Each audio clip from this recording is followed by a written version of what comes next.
Ассаламу алейкум. Витаю вас, друзья. Сегодня 6 января 2023 года, 21:00 по Берлину и 23 часа по Джохару. Друзья, приветствую вас.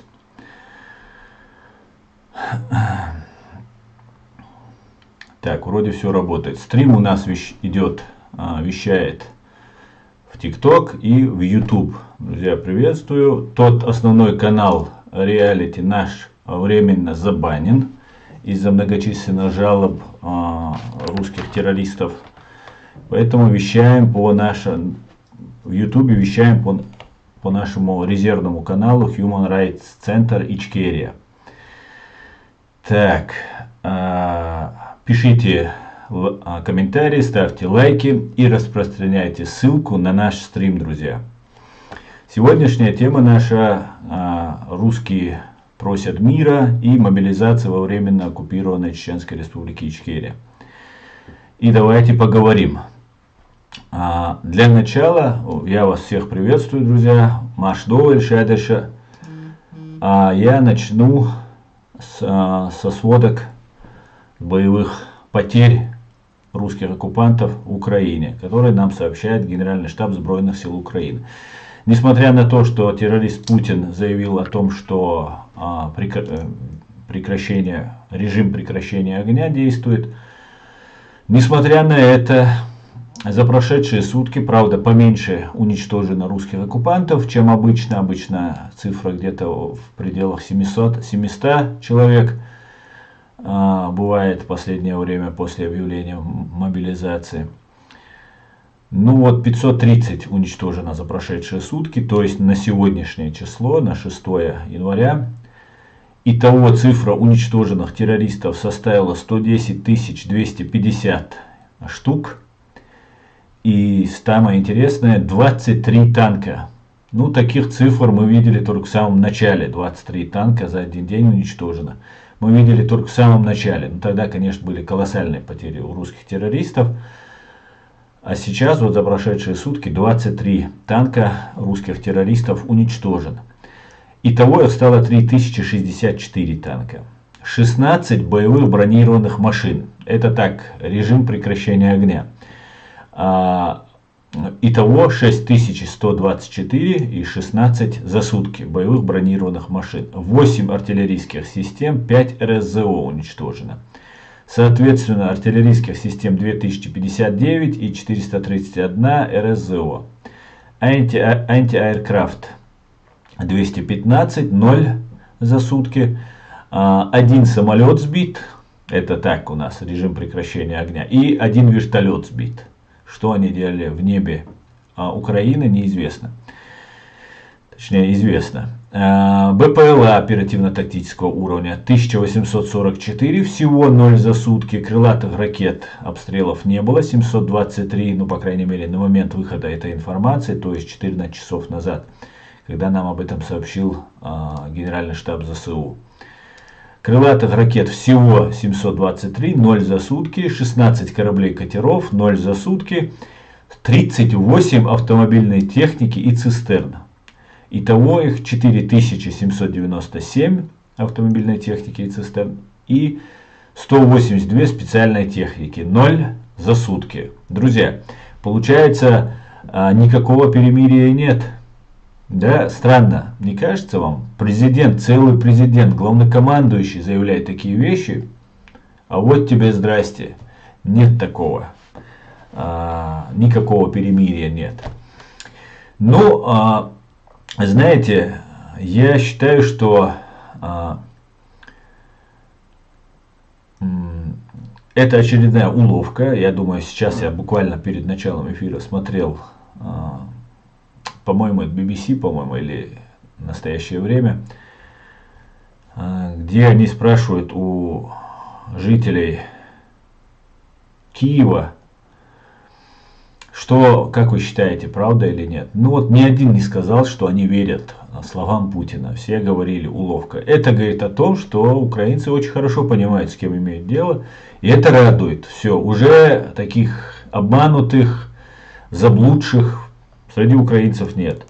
И это правда, друзья. Русские Если вы помните, Иса Мунаев, наш генерал, который погиб в Украине, Иса Мунаев рассказывал, если русские говорят о мире, об этом говорил Джохар Дудаев, значит готовьтесь к войне. Если они дают коридор, значит готовьтесь, что будет подлянка какая-нибудь. Ну вот приблизительно его слова, не точно я его цитирую. И это правда, друзья. Они понимают только язык силы. Соответственно, вот именно так с ними и нужно разговаривать. Как только вы проявите милосердие, как только вы проявите понимание их каким-то проблемам, каким-то христианским праздникам, о которых сатанист Путин, у которого Ленин лежит на Красной площади, заявляет, то знайте, что это очередной обман. Нету никаких христианских или религиозных каких-нибудь ценностей у Путина или у террористической банды ФСБ. Никак не было, когда они убивали в Одессе на Пасху одномесячного ребенка, когда они обстреливали, погиб. Когда они бомбили роддом в Мелитополе, когда они стирали с лица земли Мариуполь, когда они вырезали людей просто так, за то, что они украинцы, в Буче и в других местах. И мы, чеченцы, это знаем. Поэтому вот сегодняшний стрим я хочу вам поделиться нашим опытом и узнать, как у вас дела обстоят. Так, друзья, переходим к вашим комментариям. Так, ва алейкум салам, Вайнах, Мустан, Мессир и все остальные. Тот, кто хорошо знает, какой он русский мир. Нохчи, Тилоцер, Болшбуй, Германия. Да, Аслан, если будут основания вас принять, да, вас примут здесь. Ну, нужны основания, все нужно делать правильно и грамотно. Да, лазват обал, дуэля, иса эмин, яла, эмин. Да, мула, все будет ичкере, да, мула. Так, перейдем к комментариям. Хамзат, Питер, анархист, Заур, Ури, Шаверга, Маш Дойльшу, ежели. Маш Дойльшу. Секрет сервис, Ури, Шик Маохуза, из Уйхо. Секрет сервис. Это ты же?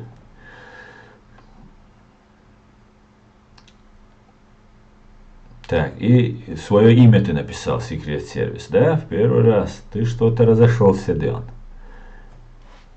Так. Бегство от мобилизации — это основание принять. Да, это основание, об этом заявлялось немецкими политиками, представителями власти. Но там, знаете, в чем проблема? Да, всегда есть небольшая загвоздка во всем. Если вы попадаете, есть такой закон, который был принят в Дублине.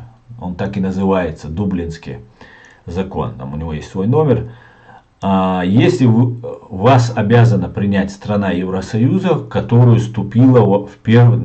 ступила на землю, которой ступила первая нога, ваша нога. Так он и называется. Закон первого ступления ноги. Так он и переводится. И если вы заехали через Польшу, то вас, скорее всего, отправят обратно в Польшу, даже если вы доберетесь до Германии. Если же вы как-нибудь там на самолете вы прилетите, есть такой универсальный способ, чтобы выехать. Для этого, конечно, нужен загранпаспорт.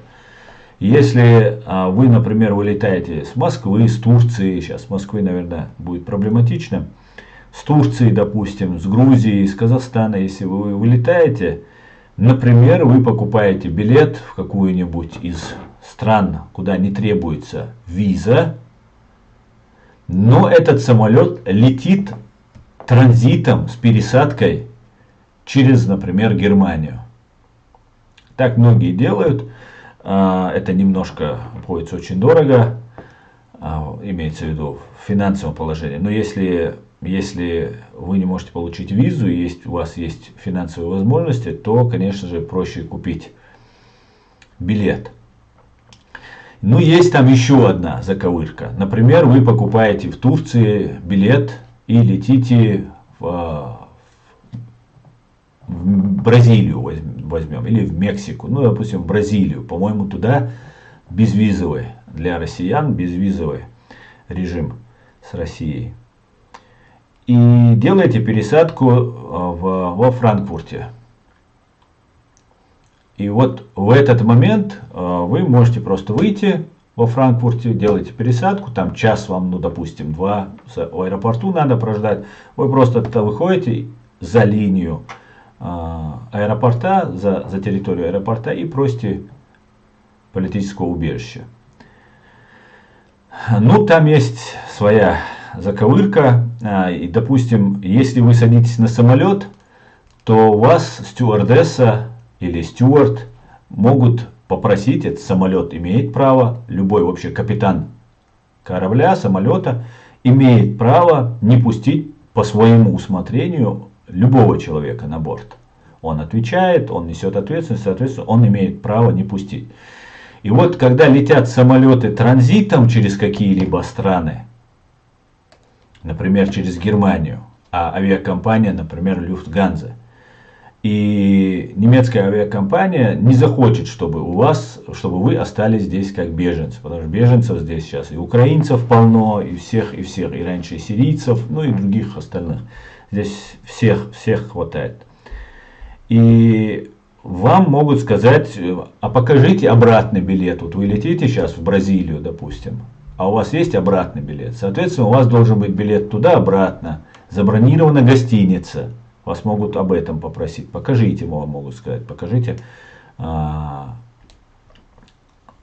бронь отеля, покажите обратный билет. Плюс вы должны там быть похожи на человека, который путешествует, например, на какой-нибудь карнавал в Южную Америку. То есть у вас должна быть определенная легенда. И в этом плане, если вы выглядите не похожи на туриста, там 20 детей, там, вы там с какими-нибудь там пакетами, сумками, ну, вас могут просто не пустить на самолет. И тогда вы можете потерять просто деньги. Как-то так, друзья. Вот небольшой такой вам секрет. Но все зависит от везения в том числе. А почему Бельгия не принимает человека, который 3 года назад убежал и знал, что будет нападение на Украину?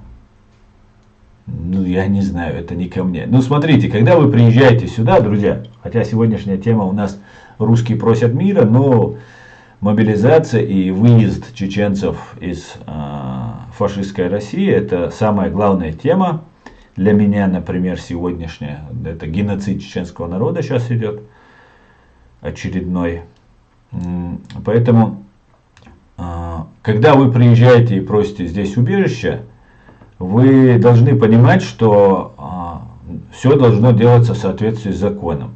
Как с фактической стороной у вас должны быть доказательства, что вы там преследуетесь в фашистской России, так и с процессуальной стороны нужно. То есть соблюдать временные рамки, которые вам ограничивают, даются для того, чтобы вы могли обжаловать то или иное решение и так далее. Плюс я бы посоветовал, когда вы приезжаете сюда, когда вы обращаетесь в миграционную службу,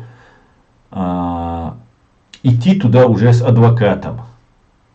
Не ждать, пока вы отправите в миграционную службу документы, потом вам откажут, и после этого вы наймете адвоката и пойдете в суд. Нет, я делал совсем по-другому. Я как только приехал, я сразу же нанял адвоката, и первый шаг каждый свой шаг я согласовывал с адвокатом и делал только после его разрешения сделать этот шаг.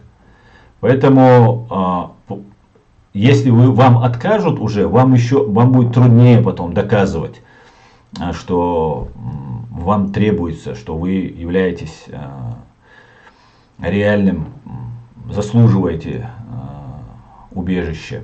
Поэтому нужно сразу брать адвоката, как только прибываете, и делать все поэтапно. Добрый вечер еще, добрый, Заира, добрый. А сегодня есть возможность добиться свободы Чечни без единого выстрела, если чеченцы будут в мире. Да, абсолютно верно, Мади. Сегодня мы можем решить наш вопрос именно дипломатически, правовым, политическим путем. Вообще военного решения чеченского вопроса я не вижу. Основа для кажется уж word дает для дающую word. Салам алейкум, Асан. Ты знаешь такого историка, не знаю, я знаю какого-то, я не знаю, что он кистинец, я слышал, что это ингуш, вот эту фамилию, а больше я не знаю. Так, в Украине нет фашизма. Что вы имеете в виду под фашизмом? Вы задаете вопрос, есть ли в Украине, например, воры, или там убийца, есть ли убийца, или гуляет ли на свободе незадержанный каким-нибудь уголовником. Что вы имеете в виду под в Украине нет фашизма? Наверняка найдется какой-нибудь там человек, который исповедует и фашизм. Если вы имеете в виду государственная власть или общие украинцы являются фашистами, так я вам скажу, друзья, как человек, который долго прожил среди русских в России и который не понаслышке знает украинцев. Так вот, между вами и ими, и ними большая разница. Это очень толерантные люди, украинцы, а русские это фашисты, самые настоящие, со всей ответственностью, заявляю. Русские, россиянцы, именно русские россиянцы, являются самыми настоящими фашистами. И то, что они фашисты, вы можете узнать легко, открыв сайт ЦИАН, не говоря уже об остальном. Просто бытовой фашизм оставим. Просто уже он до того въелся, этот фашизм, в культуру. Это часть русской культуры, фашизм. Ксенофобия, империализм, это часть русской культуры. И не все русские такие, далеко, ну не то, что далеко. Есть определенный процент людей, которые не такие, но по большей части именно так. Вот так я отвечу на ваш вопрос. Так, свобода не дается на халяву, за все надо бороться. Ну, Сережа, борись, что ж ты не борешься? И на халяву говорить чеченцам, Сережа, это вообще как-то, мне кажется, смешно. По-моему, как мы, не на халяву. Наверное, эту свободу никто не заслуживает. Понимаешь, о чем я? В этом мире не существует народа большего, заслуживающего свободу и сделавшего и заплатившего за эту свободу больше, чем чеченцы. Никого за всю историю существования планеты Земля. Я живу среди них. Мел бюхум шугош дал келерш дик бойз элин дик бойз маязди хомичаю маал иза маязди. Я живу много лет в Украине, и я с вами согласна. Украинцы добрые и гордые. Ирина Янишевская. Да, абсолютно так. Конечно же, найдутся и среди чеченцев найдутся плохие люди, и среди украинцев найдутся, и мы это знаем, те люди, которые выступают за Россию, например, это плохие люди. А те выступают за свою родину, это отличные люди. Более того, президент, избранный президент, настоящими честными выборами избранный президент Украины является евреем. Оппозиционеры у них тоже евреи, тоже сидят. Причем они не скрывают, что они евреи, не маскируются под украинцев, да, они открыто, олигархи у них. Причем не карманные, как в России, которых используют как кошельки, а настоящие, которые могут против власти переть и так далее, и перли, и так далее, и так далее. Поэтому, конечно же, в Украине нету ни национализма, ни фашизма. Но я одну вещь заметил, хотел вот ее сказать. Знаете, украинцы, конечно же, патриоты своей страны. Сегодня мы видим, что это настоящие патриоты и отдают свои жизни. И это уже не на словах, а на деле показывает, что они любят свою страну и готовы умирать за нее. И в каждом государстве, в каждом народе есть люди-националисты. Сегодня, когда началась война, это самые востребованные люди для государства. Да, когда мирное время, их не любят, не замечают. Ну, я имею в виду умеренных, никаких нацистов, там о них и речи нет. И что делает Россия? Как мои наблюдения вам сейчас расскажу. Сперва я расскажу, что делали они против нас. Мы, чеченцы, мусульмане. И как мы знаем, недавно была борьба с исламским фундаментализмом, с исламским радикализмом и так далее, терроризмом. И у нас появились такие товарищи. Мы все мусульмане, как я уже сказал. И среди чеченцев появились радикальные товарищи. Чаще всего за ними стояли российские спецслужбы. А мы, чеченцы, которые жили в атеистическом Советском Союзе, после освобождения от этого ига коммунистического. Сейчас, одну минутку.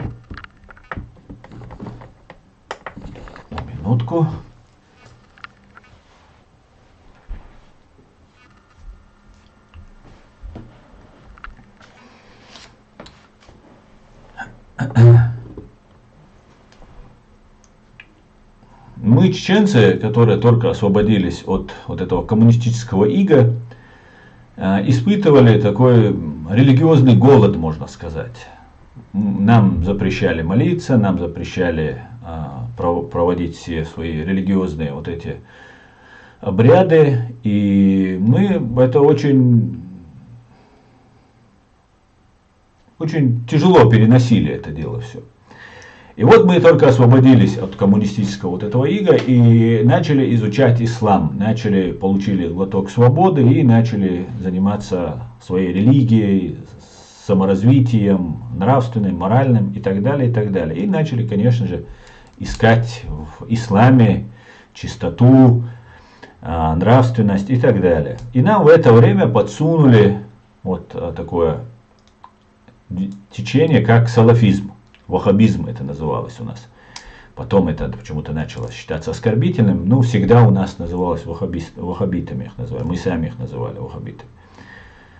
И брошюрки печатались в Москве, в Казани, присылались нам туда. Ну и вот такая вот была тема. И в начале, когда это учение, скажем так, появилось среди нас, среди этих людей было находиться очень приятно.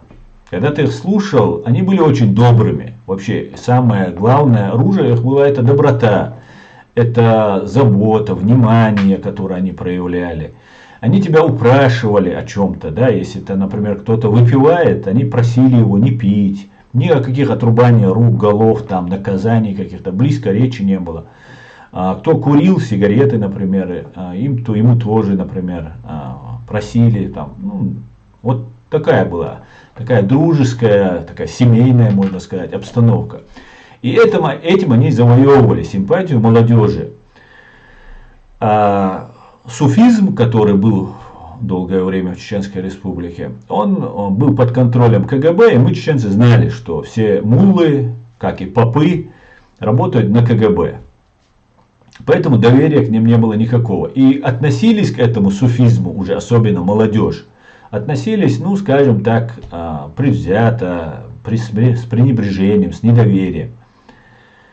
Но потом начали появляться такие радикальные вбросы, опять же, от российских спецслужб, попытка стравливания чеченцев между собой. Даже был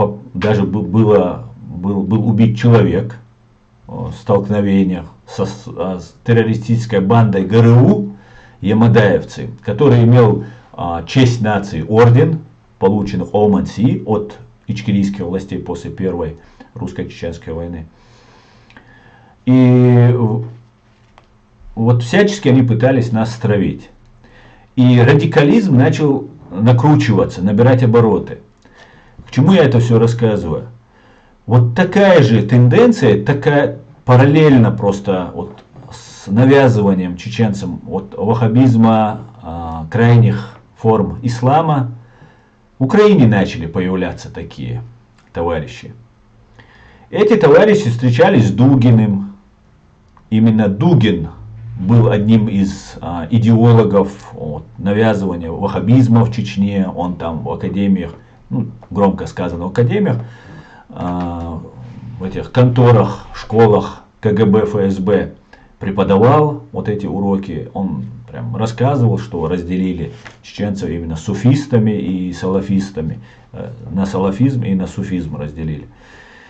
И я замечал такие вещи, и сейчас уже наблюдая, я вижу, что в Украине тоже проводились такие же действия, но так как украинцы не мусульмане, каждому подходят, ищут свой ключ, украинцы патриоты, в хорошем смысле националисты, и вот начали навязывать, встречаться русские националисты, которые тоже были под гибней, встречаться с украинскими националистами. Есть разные украинские националисты, которые там идеологи, как Дугин, которые встречались с Дугиным, которые общались с Дугиным. Потом был такой Гейдар Джемаль, если помните. Этот человек был как знаток ислама, он именно, мне кажется, стоял вот за этим салафизмом Чеченской Республики, навязыванию вот этого салафизма, именно Гейдар Джемаль стоял. Вот за этим. Он встречался с вашими разными, с украинскими разными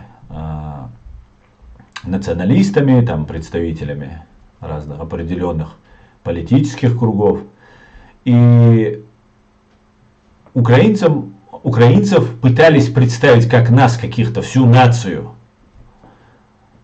представить ваххабистами, каратистами, там, отъявленными убийцами. Точно так же украинцев пытались представить. Там свастики, какие-то шествия там с факелами, и проводились параллели и так далее, и так далее. И была проделана колоссальная просто работа, как против нас, так и против украинцев.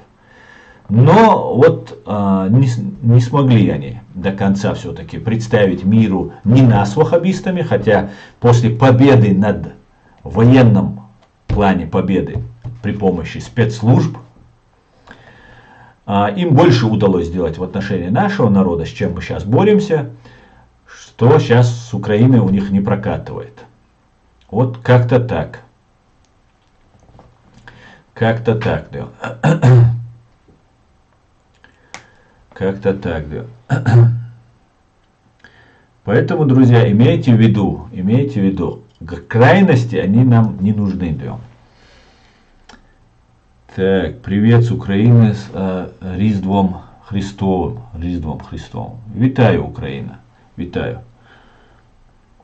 Все арабское для нас было свято тогда. Да, было абсолютно, мы многого не понимали, и даже газеты на арабском языке мы считали, что это на этом языке написан Коран, поэтому это тоже надо беречь, даже газеты. Да, конечно же, это смешно, но так было.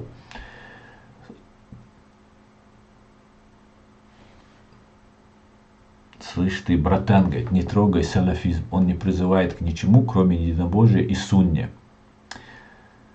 Слышь, ты своей жене будешь говорить, слышь, мусульман, хорош ты мусульман, разговариваешь как подзаборный сапожник какой-то. Так, в школе разведки человеку, осведомителю, стукачу нужно обращаться как к своему ребенку, поэтому там и так далее. Так, они были так добры. Гайдар Джемаль не салафит. Ты ничего не знаешь вообще. Салафит, он не салафит. Ты вообще ничего не знаешь, если такие вещи пишешь. Ты не знаешь, что такое Гайдар Джемаль. Конечно же, ни Дугин, ни Гайдар Джемаль не являются ни салафитами, ни вообще, мне кажется, верующими людьми. Так. Так. Поехали дальше, ваши комментарии почитаем. Вилпис, валейкум ассалам. Асан, то, что говорил Иса Мунаев, это на самом деле пословица греков про турков. Если турки говорят о мире, значит готовьтесь к войне. Ну, я не знаю, какие пословицы у турков. Я могу сказать, что именно русские так себя ведут. Про турков не знаю, хотя Турция вполне может быть тоже, как империя, делать разные такие вещи. Так. Аки постоянно бомбят мои, везде работаем круглосуточно. Правильно, секрет сервис. Самодала. Работаем. Случайно дома познакомился. Так.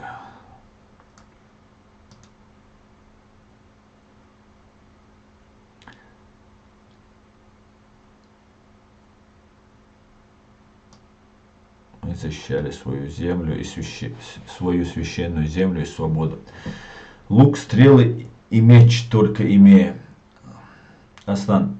Россия хочет перемирия, чтобы собрать свежие силы для будущего нападения. Ничего не поменялось после 96 года. Да, ни до 96, ни после ничего в России не меняется. Им, видимо, тяжело, да, возвращаясь к нашей теме, я хочу сказать свое мнение, видение по этому поводу. Русские никогда не будут просить о перемирии, если же им не будет плохо. Видимо, все очень плохо. Все очень плохо. Я полагаю, что просто им нужно хотя бы передышка. Все, они на грани уже просто срыва находятся. И сейчас мобилизация идет, активно набирают людей, активно отправляют на смерть, но все очень плохо у русских террористов. Но я могу обрадовать вас, друзья, и расстроить русских террористов, что плохо сегодняшнее, плохо для русских террористов, это еще неплохо по сравнению, что будет через 2-3 месяца. Через 2 вы увидите, что сегодняшний день, надо просто постараться запомнить сегодняшнее положение, чтобы потом не думать, что через 2-3 месяца, ну, вроде бы так и было и 2-3 месяца. Нет. Просто запомните, через 2-3 месяца, в марте, в мае, у России будет так плохо, как и за всю ее историю ей плохо не было. А вот в эти дни они уже и выдохлись, и сейчас уже пытаются хоть как-то выиграть время, чтобы собраться силами и нанести новый удар. Будет гражданская война. Ну, не знаю, гражданская будет или нет.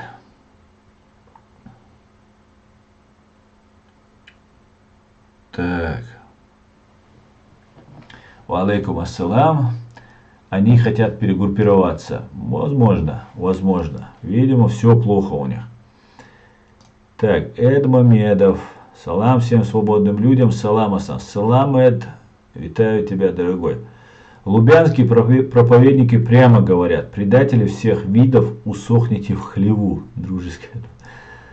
Да, предупреждал секрет сервис. Да, это правда. Джохар предупреждал весь мир.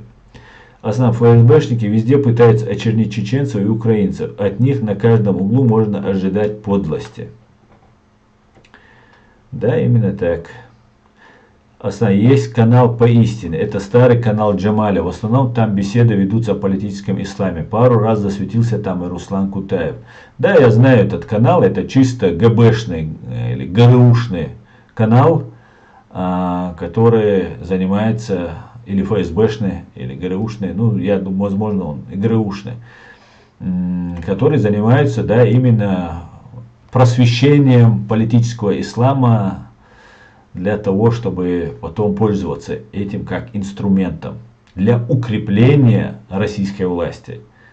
Поэтому я удивляюсь тех людей, есть такой Руслан Вячеславович Курбанов, который такой весь такой мусульманин и так далее. И я удивляюсь, особенность чеченцев, ладно, россияне могут думать что угодно о своем россиянине, но нам, чеченцам, слушать каких-то Джемалей, каких-то Курбановых, ну это просто смешно. У нас есть свои умные люди, но почему-то мы слушаем красиво говорящий бред и дезинформацию. Не понимаю этих людей, ну вот пытаемся донести до людей, чтобы не слушали разных Джемалей, разных там Курбановых и так далее. Какая разница между русскими и американцами? Как между небом и землей.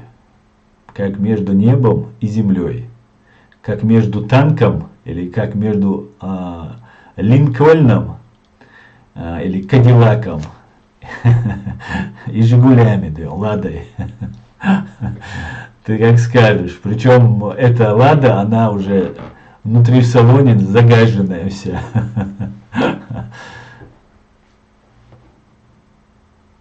Так, спасибо за адекватные мысли. Пожалуйста, Ляна.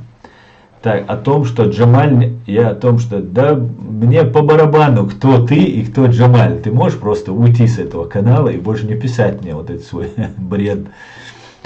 Так, я ему ответил тоже. Так, Джохар вернется через минутку под аркой, которую построили со своими войсками. Это правда? Я не думаю, что это правда. Так вы за Америку? Конечно, я за Америку. 1 миллион иракцев, говорит Хатаев. Я не понимаю. Ты россиянин, Хатаев? Напиши, ты россиянин? Вот мне интересно узнать. Моисей Хатаев. Ну, да, Хатаев по-русски, значит, ты россиянин, скорее всего. Ты не думай про американцев, Хатаев. Американцы — это величайшая нация, величайшая держава. Супердержава. А ваша фашистская страна — это помойная яма, которая является главным врагом и мусульман, и всего человечества. Самая худшая из стран. Я не говорю, что все страны хорошие, идеальные. Нету вообще идеальных, нету ангелов на земле среди людей. Ну, может быть, там найдется кто-то. А так, по большей части. Особенно в политике и так далее. В спецслужбах, в армии. Но я тебе скажу, самая гнилая страна на этой земле, которая убивает и своих, и чужих, которая не имеет никаких принципов морали, нравственности, человечности, адекватности, является фашистская Россия и ее террористическая банда ФСБ, которая управляет вот этим быдло-народом. Поэтому, когда ты говоришь про Америку, сходи в ванную, прополоскай рот дезинфицирующим средством, и только после этого произноси Америку. Россиянец ты наш.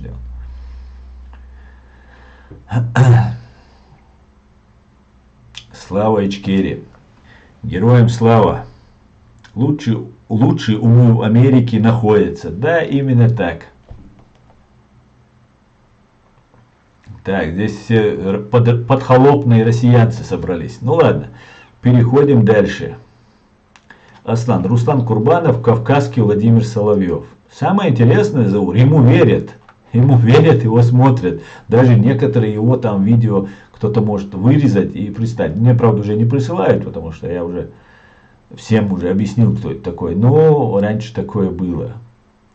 Просто глупость неимоверная просто. Кто этот вопрос задает, мозгов вообще нету, говорит. Да, про Америку. Так, миллион афганцев русский мир убил. Да, вы видели просто для сравнения. Да, была война. Да, на Америку было совершено нападение при помощи самолетов, если вы помните.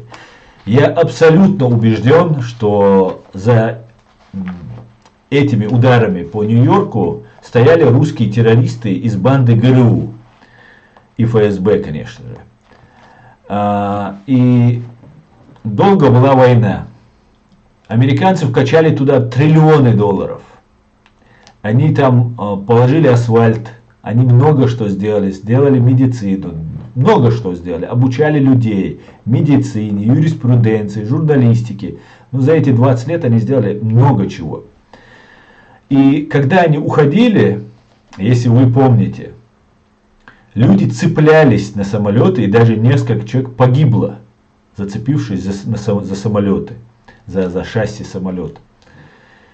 Когда русские уходили, никогда такого не было. Наоборот, все радовались, что русские уходят, и никто не бежал за русскими. Ну, кроме коллаборантов, которые решили осесть в Москве, и там были чурками.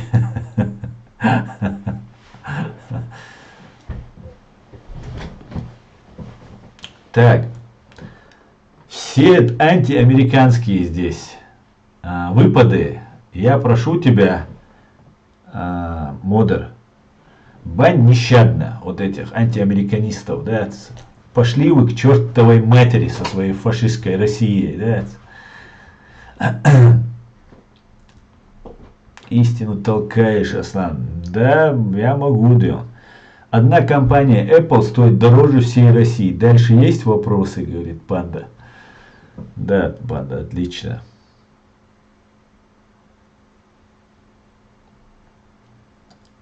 Аслан, первый чеченский томбол шхена вари. Сум первый чеченский томбол кудумца, сон.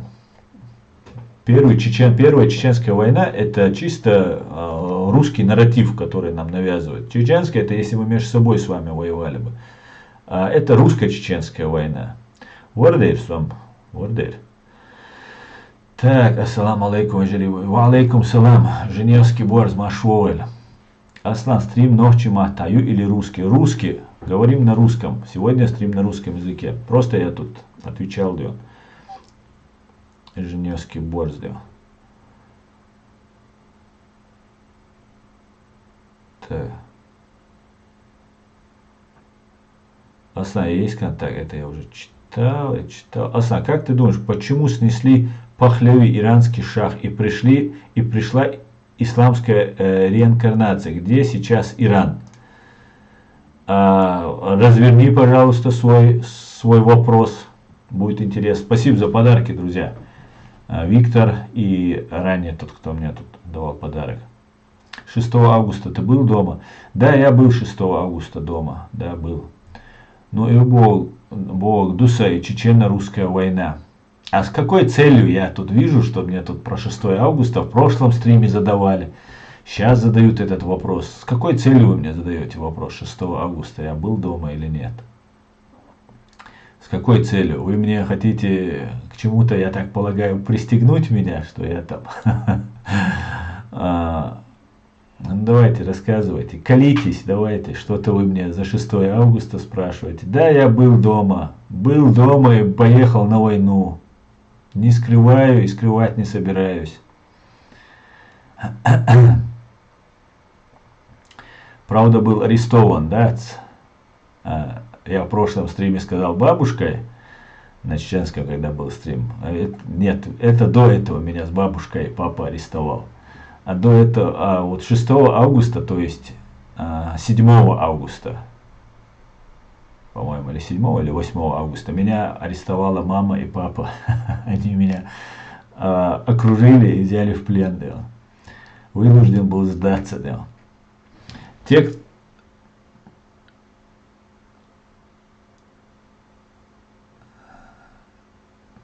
Надел шейт хочур, Надел. Надел.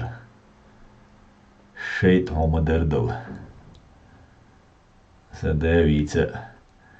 Чувен. Россиянин. Хиудвица дара. Запах войны не видел по твоему лицу, говорит. Шахну. Так. Тогда ты из нас, да? Вамарунсы женевские хит скучал вари эрвал хрух. Значит, ты с тех пор плен. Да, с тех пор я у родителей в плену. Вообще, я в плену с момента рождения. Хит духаньоч куза мартанте цавари антир инзери спецразделения щелш. Так, друзья, не пишите мне, если вы дома, не пишите, это небезопасно. Мой канал постоянно под контролем, и у вас могут возникнуть проблемы. Друзья, ваша безопасность в ваших руках. Тот, кто дома, мне не пишите, не говорите, что вы дома. Не давайте. Я специально не захожу в Telegram и не веду там стримы. Хотя там много наших сидят, и мой канал, как известно, YouTube заблокирован на территории фашистской России. Для того, чтобы не подвергать. Мои товарищи, которые все-таки пошли в этот Telegram, они каждый раз напоминают, будьте осторожны, будьте осторожны.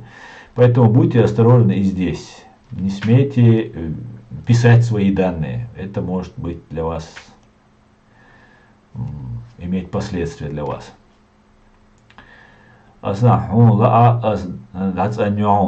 Женевский, бита.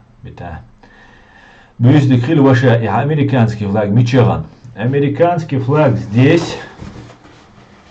Вот он висит, и он. Просто я правозащитник, и поэтому я должен быть вне политики и так далее. Я занимаюсь просветительской деятельностью и вынужден, так как права чеченцев, наших прав нас лишили, потому что наша страна оккупирована, а это напрямую связано с политикой. Поэтому я вынужден для того, чтобы привлечь русских террористов к ответственности за убийство 30% числа наших граждан, я вынужден вот говорить и про политику, говоря о правах человека. Я слышал, что вчера была зачистка Алханюшты. Насколько правда, не знаю. Слава Ичкерия, дал Сима Серия Дольсин Кавказа. Героям слава, Двен. Так. Есть секрет сервис. Волшвар модером. Видимо, сейчас отошел.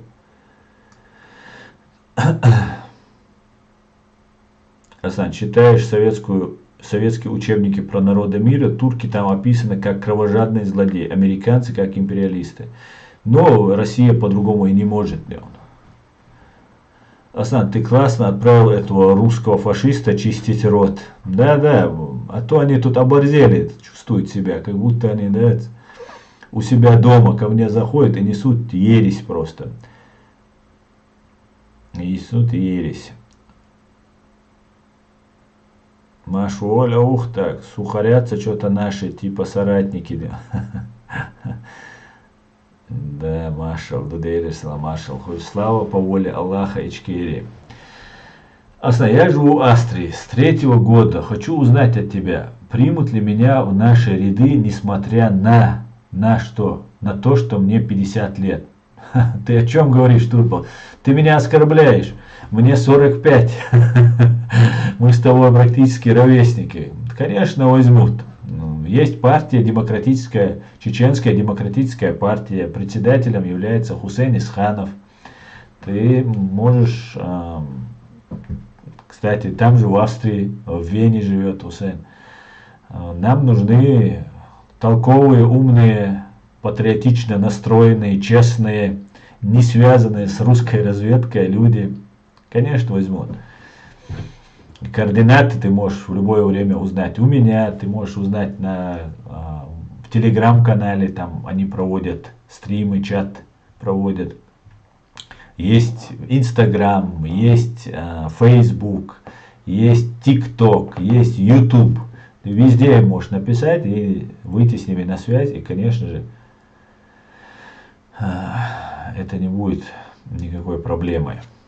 Конечно, сейчас, как, кстати говоря, по поводу Чеченской демократической партии, она сейчас очень начинает набирать обороты, очень много людей обращаются, ко мне обращаются, к нашим товарищам обращаются, к Хусейну обращаются, со всех уголков мира люди пишут, и Хусейн, который заработал себе репутацию честного, порядочного человека, который никогда не грабил, не воровал, ничего не делал против Ичкерии и ее народа.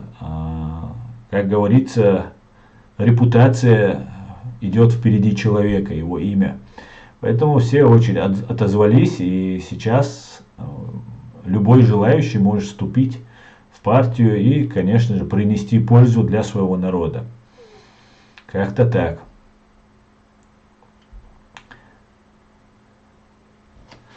Поехали дальше, да.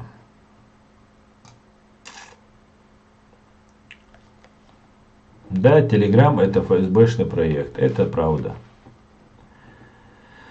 Так, Аслан, это тот канал еще в блоке. Да, секрет сервис. Он, по-моему, на неделю забанен. Сейчас несколько дней только прошло. Я думаю, на следующей неделе мы уже на том канале будем вести стримы. Так что, Турпал, добро пожаловать и тебе, и всем. И также я обращаюсь к нашим сестрам, к нашим девушкам, женщинам. Не сидите, девушки, вас забили вот этой разной пропагандой, что женщине не надо там в политику лезть, там это, то все. У нас очень много образованных, очень патриотично настроенных, честных, порядочных девушек, женщин, наши сестры, наши матери. Не сидите без дела, присоединяйтесь. У нас есть в партии уже девушки есть и женщины есть. Присоединяйтесь, каждый по чуть-чуть должен сделать вклад, потому что наш вопрос, чеченский вопрос, имеет только лишь политическое решение вопроса. И вы можете ознакомиться с уставом партии, там, с целями партии. И если вас цели, которые мы декларируем, вас устраивают, они декларируют. Я не состою в партии, хотя единомышленники, все такое, как правозащитник, я не состою в партии, но со всеми общаюсь, дружу, принимаю участие в разных там наших мероприятиях. Для того, чтобы наш политический вопрос решался, нам нужно всячески работать над этим. Нам нужно показать, что мы адекватные, цивилизованные, демократические, люди, соблюдающие международное право. И для этого нужны вы, нам, девушки наши. Нохчи, Юари, Зудбеш, Хадюль, мы вас всех приглашаем. Мы будем вам рады.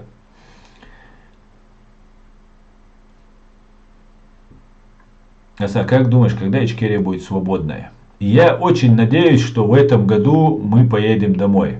Да, Алмула. Я на это очень надеюсь. Но максимум в следующем году. Я надеюсь, что... Ну, знаете, как я уже говорил ранее, сейчас Россия находится вот как самолет, попавший вот в турбулентную зону. В любой момент он может сорваться в штопор. Поэтому все зависит от случая. Что угодно можно произойти. Мы, как сторонние наблюдатели, не знаем, какие планы, там, например, у Залужного, какие планы у Владимира Зеленского. Они в любой момент могут нанести. Какое у них оружие, мы не знаем. Да? Мы знаем только то, что вот сегодня американцы согласовали, передают Брэдли и Мардер БМП. Это очень мощные, хорошие машинки, современные, по сравнению там, с российскими БТРами, вот этим гробом на колесах. И еще 3 миллиарда долларов в помощь Украине выделяется. Поэтому мы не знаем, какое оружие у Украины имеется. Мы слышали, что сейчас там 1000 километров ракеты там выдаются. Ну и так далее, и так далее. Вплоть даже может быть ядерное оружие. Да? Или какое-нибудь другое мощное оружие украинцам уже передали. Мы не знаем всех вещей, и нам об этом не будут говорить. Но и как поведут сейчас украинцы, а сейчас главную скрипку играют украинцы. И как они посчитают, так и будет. Они будут растягивать в силу своих возможностей. Мы же не знаем их возможностей. Будет растягиваться. Могут они быстренько решить этот вопрос? Значит, этот вопрос решится очень быстро. И, соответственно, после того, как Россия капитулирует, выдаст своего террориста Путина или замочит его вместе с Патрушевым, вот тогда и наш вопрос будет обсуждаться. И мы просим содействия Организации Объединенных Наций, просим помощи у Соединенных Штатов, у Великобритании, у всех великих, сильных держав мы просим.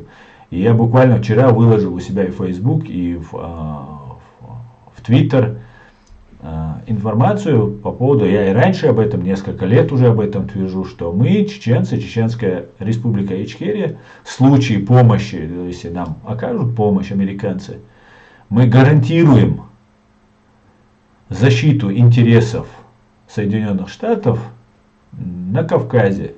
И я думаю, это отличная будет сделка. И я думаю, таким образом мы освободим нашу страну и привлечем к уголовной ответственности всех террористов, которые совершили геноцид нашего народа. Так, поехали дальше, друзья.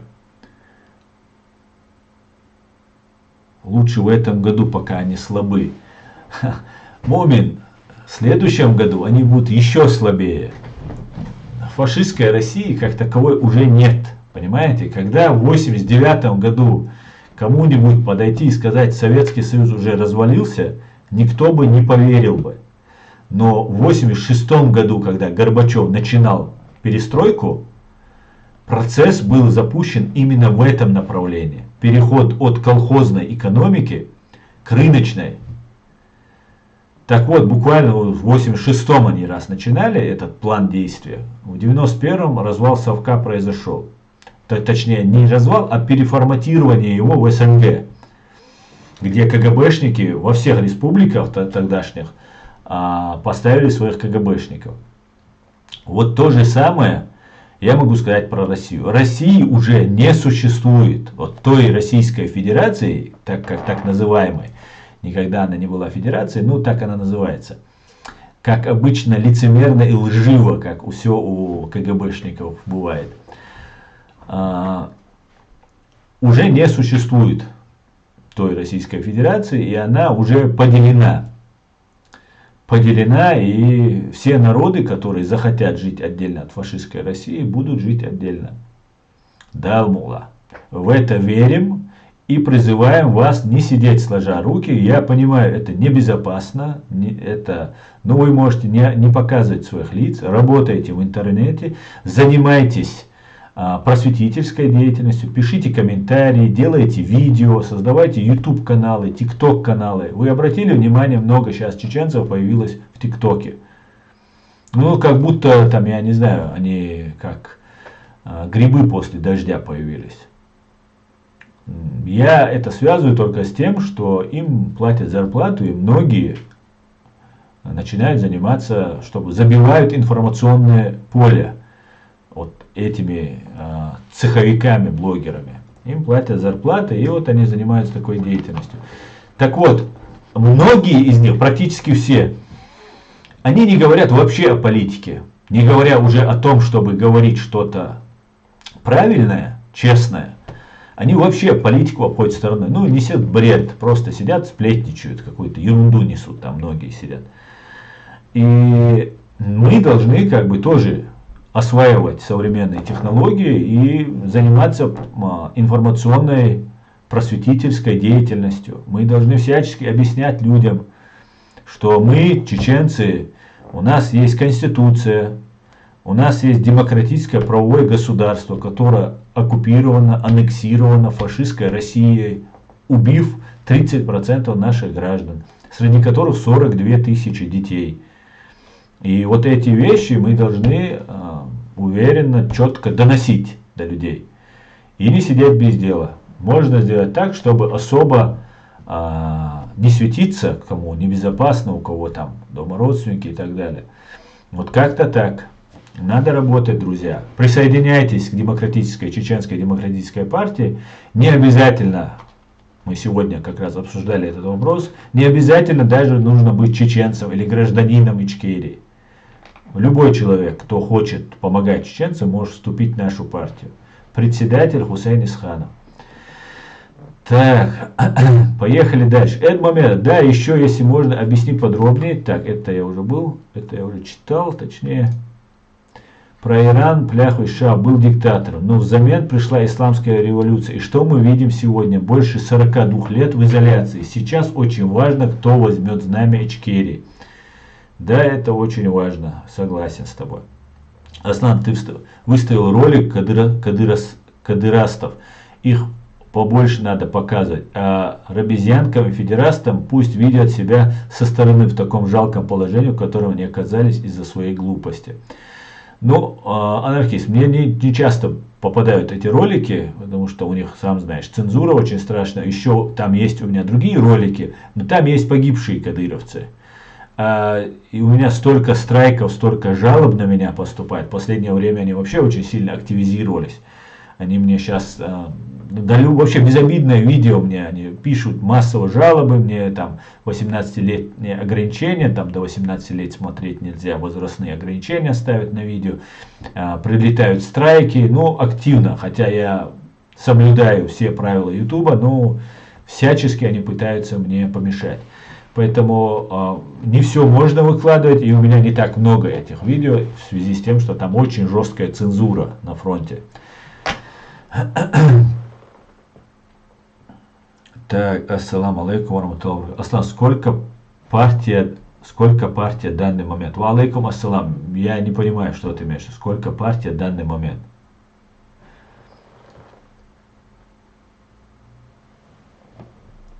Как думаешь, если все это начнется, то Запад станет нам помогать? Конечно, станет. Конечно, станет, и я абсолютно в этом убежден. И помогать станет, и все будет супер просто. Аслан, скажи, кто защищал словами кадыровцев, они будут наказаны? Аслан, скажи, кто защищал словами кадыровцев, они будут наказаны? Буарз, что ты имеешь в виду? Защищал кадыровцев словами, что ты имеешь в виду? Кто поддерживал кадыровцев, если ты имеешь в виду? Ну, всех мы наказать не можем, мы в оккупации находились. Но все, кто причастен к преступлениям, эти люди, конечно же, понесут ответственность. Вплоть до высшей меры наказания, конечно. Они убили очень много людей, пока, конечно, убийцы не смогут уйти от ответственности, не уйдут от ответственности. Это можно уверенно заявить. А так, есть такой закон о люстрации, который был принят до начала Второй русско-чеченской войны. Так вот, в соответствии с этим законом, если нужно будет там внести какие-то поправки, изменения, дополнения, будут внесены. И в соответствии с этим законом, кстати говоря, Чеченская демократическая партия именно декларирует именно и эту цель, в том числе борьбу с коррупцией, борьбу в соответствии с законом о люстрации, с коллаборантами. Вот это все будет. Запад нам поможет, да. Поможет, да.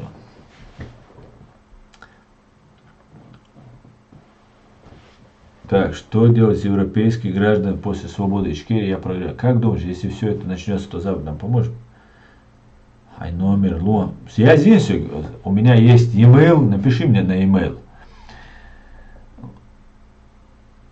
Так, я уверен, что если бы и Америка признала нас, как и Украина, то дома наши сдвинулись бы против.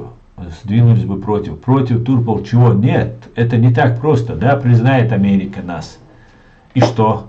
А дальше что? Никакого изменения это не произойдет. Люди находятся в заложниках. Чеченский народ находится в самом угнетенном положении на всем постсоветском или уже можно сказать, российском пространстве. Люди фактически на самом деле находятся в заложниках. Признай нас, не признай. Америка много озабоченности высказывает, много недовольств высказывает. А толку? Нет, так не получится. Только военное поражение фашистской России может сдвинуть это с мертвой точки.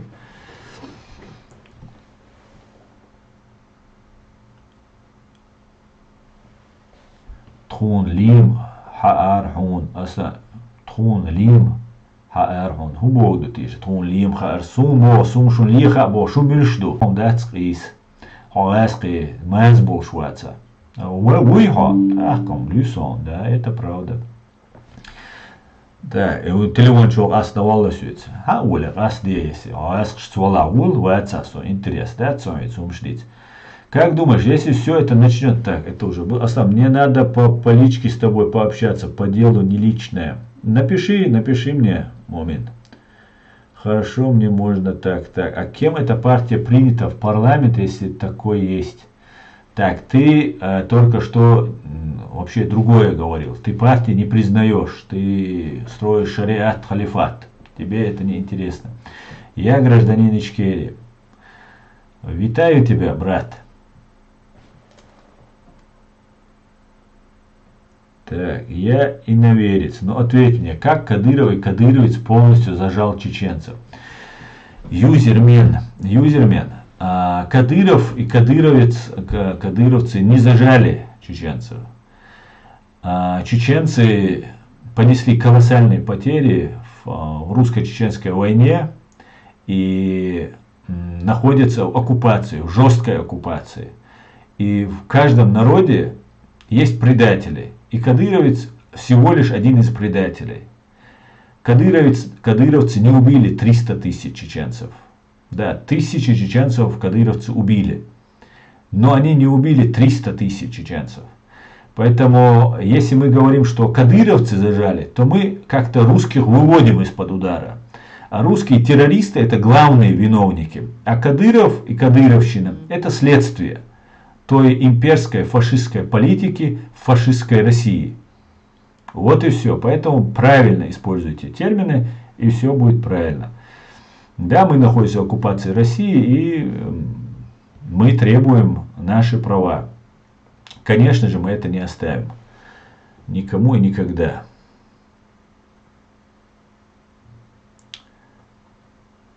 Хлопці, после Лептистану ідуть допомагати Ічкерію, упорядкувати. Албанія forever. Дуже дякую. Слава Украине. Все, кто нарушил Конституцию 92 года. Так. Основным лживым названиями прав когда-то Восточная Германия называлась Германская Демократическая Республика. Интересно, что там вообще было демократического? Да, мне тоже интересно. Кадыровщина ничего не решает. Да, кадыровщина это так. Это только инструмент в руках. Это орудие убийства русскими террористами. А террористами являются русские. Основном борз олшол никя ларлула цогдоц борз генер хожокш. Так. Ханра орхучу амюлюш бо борза морза амязокар. Основном, скажи честно, ты говоришь, давай присоединиться. Не понял я вопрос. Асан, скажи честно, ты говоришь, давай присоединиться. Ахмад Силовец, уй. Понятно.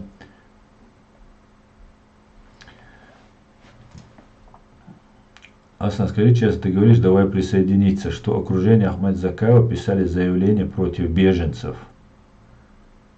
Я не понял, о чем ты говоришь. Ты предатель, говорит ТикТок. Предатель. Кого я предал? Русских террористов я предал. Но я с русскими никогда не был. Российский паспорт мне насильно вручили после того, как менты русские порвали мой паспорт советский. Ичкерийский я получить не успел, а они порвали. И выдали мне уже. Поэтому никогда не был, и поэтому я не предатель. Я не предатель. Основном, пойми, очень много инакомыслящих среди кафыровых. Они предприняли бы что-то. Они ничего не смогут предпринять.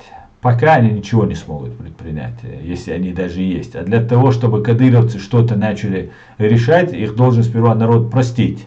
Потому что слишком много у нас незакрытых счетов осталось с кадыровцами. Поэтому я не думаю, что нам услуга от кадыровцев нужна. Хотя есть отдельные люди, которые ни в чем не замешаны, людей не убивали и оказались в силу разных обстоятельств. Даже в том числе, чтобы защитить семью свою. Кого-то из семьи отдают в эти мусорские органы. Конечно, на мой взгляд, большая ошибка, но вполне возможно, что такие и разные там люди есть. Поэтому, если они хотят, они должны что-то делать. Но что они там какой-то переворот сделают, а потом там передадут власть нам, да, свободным чеченцам, ну, я в это не верю. Да. Ответ честно на мои вопросы. Я лицо парламент Ичкерии действительной. Что тебе ответить честно? Я думаю, если ты парламент представитель, надо чуть-чуть хотя бы понятно написать, а то твой русский, как мой чеченский, да, когда ты пишешь, трудно понять, да.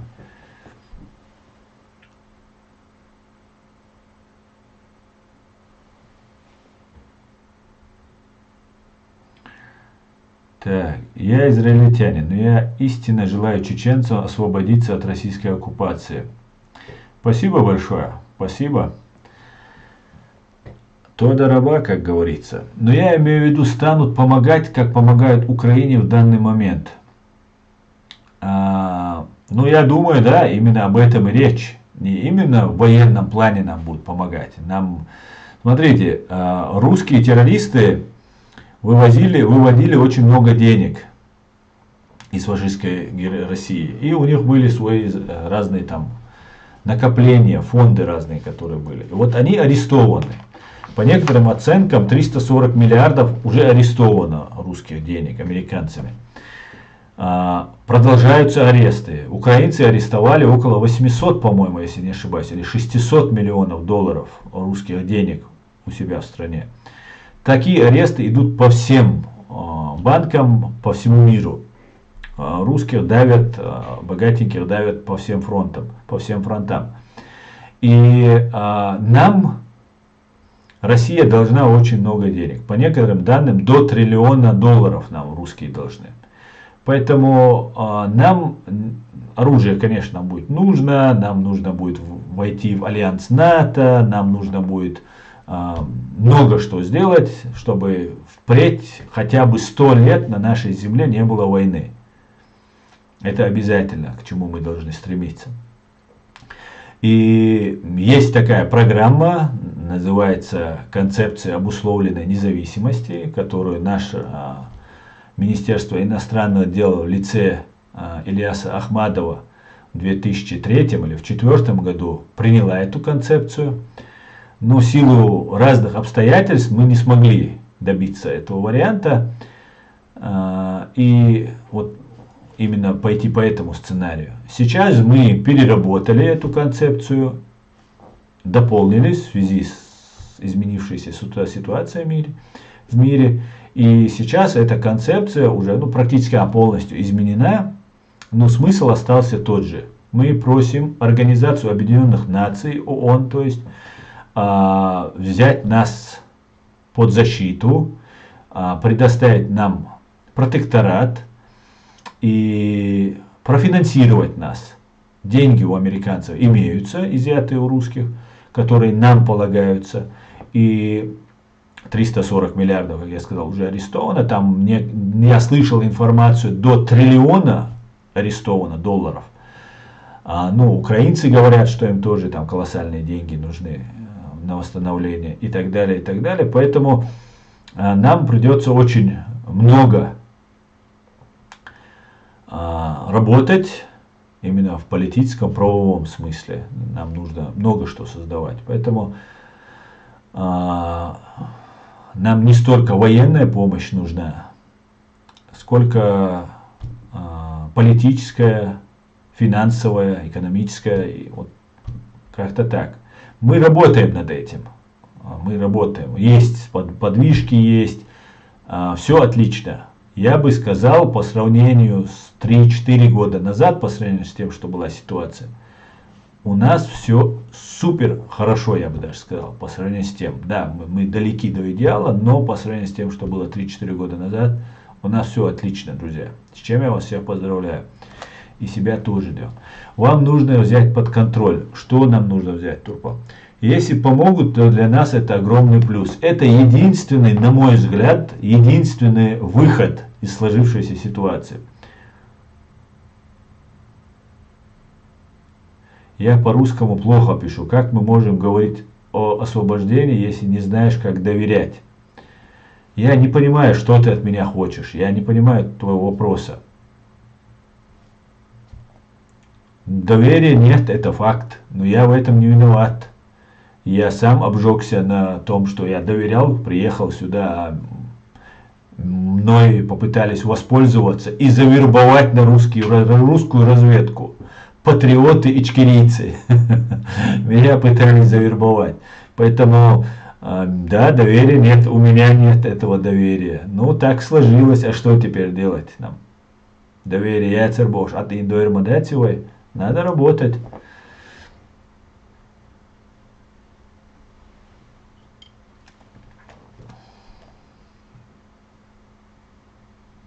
Сначала мы должны среди своих порядок навести, которые бороться за власть Ичкерии. Ты понимаешь меня?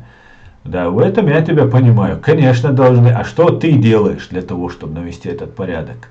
Я очень мало людей вижу вот в этом поле, которых что-то делает, который наводит порядок. Да, есть отдельные энтузиасты, которые занимаются, Ну вот я погружен днем и ночью, 24/7, как говорится, в этой теме, я очень мало вижу.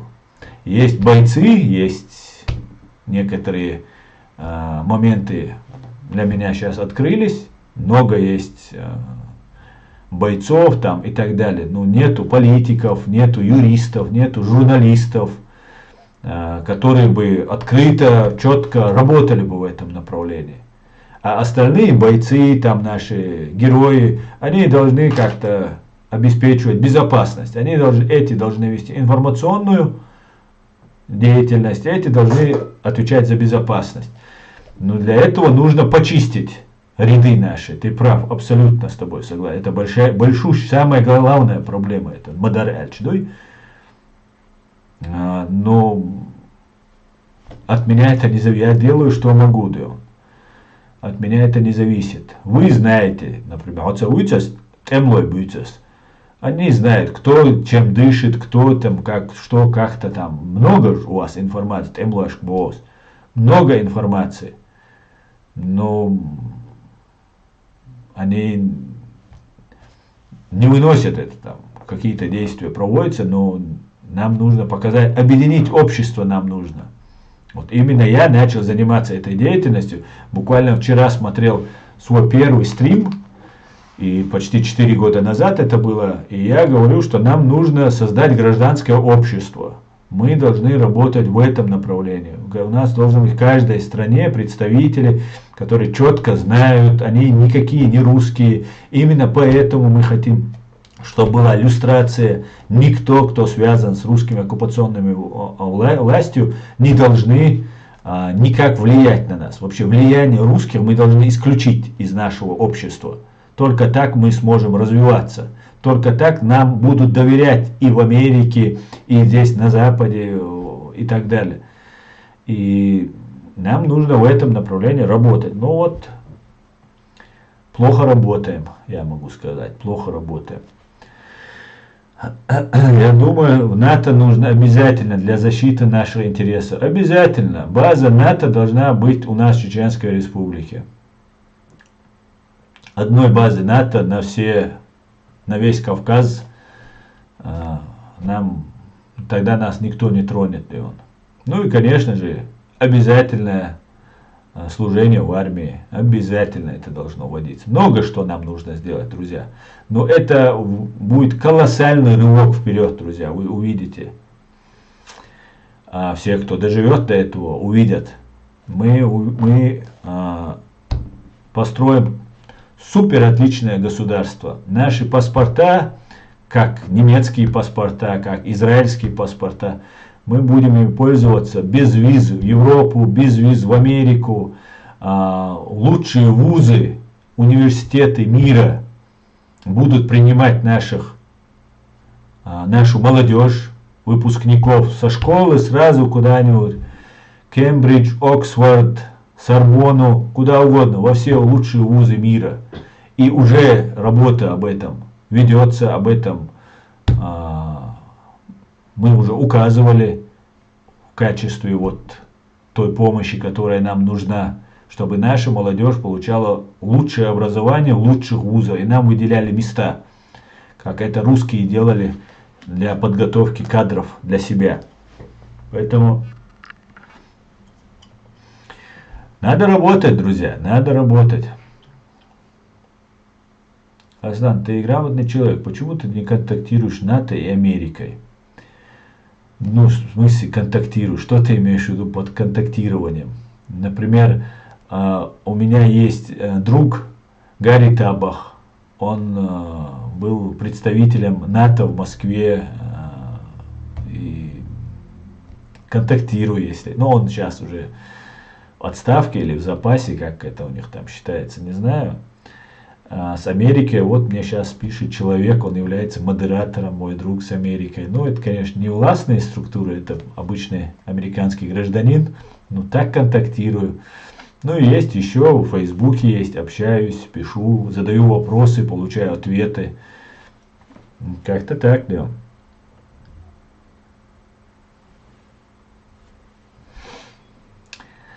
Нас не признают как граждан Ичкерии 20 лет почти, чтобы над этим работали искренне для народа. Ну, не знаю. Витаю, Тумсо живой? Конечно, агент российских спецслужб жив, здоров и никому не нужен. Его просто, видимо, немецкие спецслужбы заткнули. Или западные, где он там прятался, где он там вещал. Сейчас появляются другие пропагандоны, извиняюсь. Это обычный российский симулятор, цеховик-блогер, который жив-здоров, ничего с ним не случилось. Его ждет суд чеченского народа. А пока здесь ему ничего не грозит, так что не волнуйтесь, его не убили. Так, в 2009 году в Европе 150 тонн золота арестовали от русских. Интересно. Слава Украине, героям слава. Так, Аслан, поддерживаю и уважаю. Слава свободной Ичкерии, слава Украине. Героям слава. Витаю вас, витаю, Игорь. Я план знаю, как нам объединиться. Единственное, нужны исполнители. Это как есть такая фотография в интернете гуляет. Жан Рено, по-моему, да, в этом, как он назывался этот фильм, «Киллер», или, помните, он с маленькой девочкой ходил, если помните, напишите название этого фильма. И его фотография, вот этого Жан Рено, и он говорит: «Спасу Россию дорого». Вот приблизительно ты об этом говоришь. Я работаю над этим, но есть люди, которые не хотят, чтобы мы были в независимости от этих людей. Конечно, есть. Конечно, есть. Надо работать. В этом году будет переворот. Так, у нас тут Ванга появился. Какое у вас образование? У меня юридическое образование. Когда-то коммунисты обратили царскую армию в свою пользу против царя. Но я не верю в это, что сейчас кадыровцы... Да, конечно же, кто-то же, когда уже сила будет на нашей стороне, перейдут, а сейчас и будут просить амнистию, будут еще много чего делать. Но сейчас это... Я думаю, что люди, которые служили той фашистской России, которая совершила над нами страшный геноцид, они должны попасть под люстрацию и не должны никакие должности никогда не занимать в Чеченской Республике. Ичкерию должен возглавить духовный, грамотный человек. Что ты подразумеваешь? Духовный. Духовный. Чтобы у него дух был. Так, я 14 лет участвовал в боях за освобождение нашего народа. Я знал всех людей. Очень хорошо, Дион. Я тоже знаю много бойцов, которые всю свою жизнь, всю эту войну до конца с Доккой были, до конца сражались, раненых вывозили и так далее, и так далее. Да? Наверное, тогда ты их тоже знаешь. Доброй ночи, Аслан. Это мои братья, кстати. Доброй ночи, Аслан. Очень рада, что снова нашла ваш аккаунт. С переездом в другую страну потеряла. Витаю вас, Танюша, витаю. Ты чеченец. Такое утверждение, да? А те осколки бывшей Ичкерии нужно отправить в отпуск. Они не оправдали наше доверие. Ну, я что-то не вижу этих осколков. Я вижу, что из Чеченской Республики сделали закрытое акционерное общество Ичкерия. Да? И зарабатывают себе бабки. Только бабки, ничего личного. Просто бизнес. Да?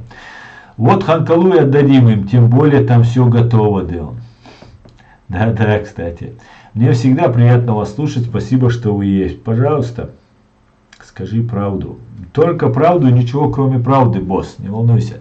Аслан, военный энду хазду. Баду из-за секрет сервис. Заур, потому что этот канал у меня давно не работал. Вот этот мой резервный канал на YouTube, он не работал. И многие не знают просто этот канал. И он также запрещен на территории фашистской России по требованию фашистского Роскомнадзора, Роскомпозора. Поэтому люди не знают. Ну и всячески мешают. Не приходят уведомления, ну и так далее. Это уже все знают.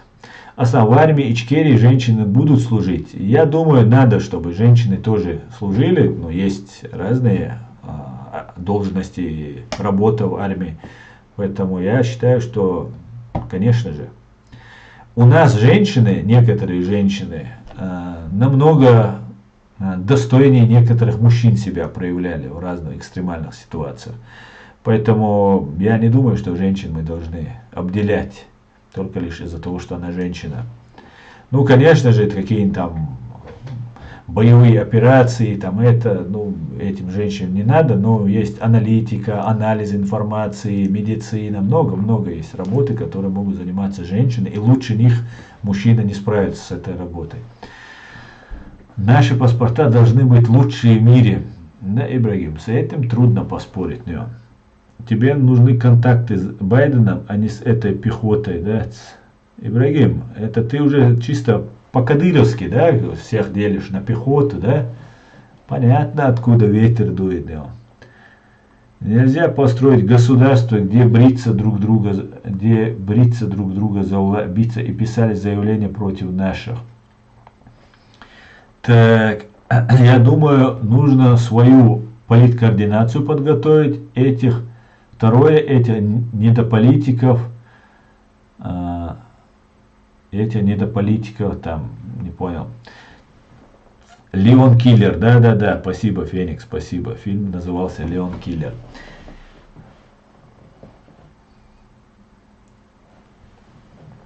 Так, Козерог зашел ко мне и сам плачется. Я тебя звал, Козерог, иди отсюда. Ассаламу алейкум. Ва алейкум ассалам. Жму руку, приятно слушать мудрые слова. Слава Украине. Героям слава, Анатолий, витаю вас.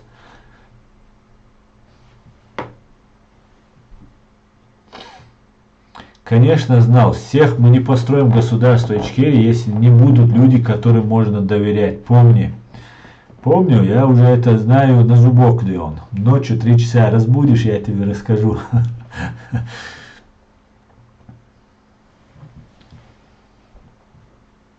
Так, я и так не понял, почему вы говорите на русском. Вы тоже не понял. На русском говорю специально для украинцев. Для американцев, для других, кто не знает чеченского языка. А так я на чеченском тоже провожу стримы. Поэтому вражеским языком иногда полезно пользоваться.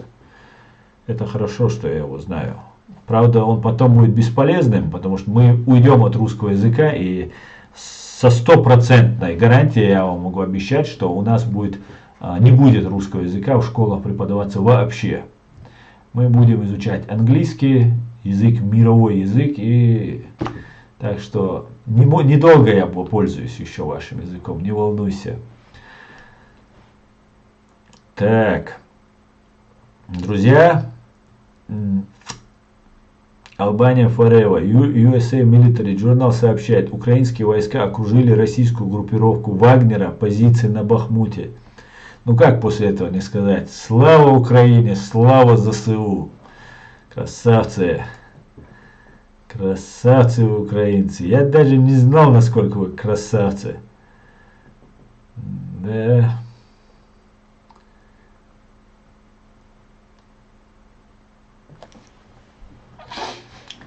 Так, по поводу вступления НАТО, как фашистская Россия отреагирует на это? Да, по барабану, ее уже не будет, да, ее уже не будет. Аслан, знаешь, что происходит? Ты обсуждаешь тему, а я свою мысль сразу выражаю. Но ты через 5 минут. Ну извини, мессер, я иногда бывает заговорюсь и ухожу. Иногда даже пропускаю ваши умные комментарии, которые мне бы, конечно, хотелось знать. Так, секрет все будет Ичкерия. Чеченский язык самый древний в мире после потопа. Да, говорят, да. Друзья, сегодня у нас такой спокойный стрим получился. Немного к нам забегали эти тролли кадыровские, или я их называю подхолопные. Потому что там разные есть. Там не только кадыровские, есть ФСБшные, ГРУшные, завгаевские. Поэтому я всех, кто с русскими, под русскими, я их называю подхолопными. Не так много сегодня было, да, поэтому Стрим прошел спокойно. Я на этом свой стрим заканчиваю. В воскресенье, я думаю, мы проведем стрим на чеченском языке в то же время, в 21:00 по Берлину и 23 часа по Джохару. Так, еще зачитаю вопрос. Осан, не забывай, вайнашха ломя шашлык я дадиза дицмадила дайлмула мустан. Обязательно. Всех приглашаю, всех, не только чеченцев, приглашаю всех своих подписчиков после деоккупации нашей страны на самое красивое место, на мой взгляд, Чеченской Республики, на гору Нашха, где я вам буду готовить шашлыки. Всего самого хорошего, друзья. Все будет Ичкерия, слава Украине. И особенно для любителей Америки. Господи, благослови Америку. Аликёр маш ойл, бюстек алёль, друзья.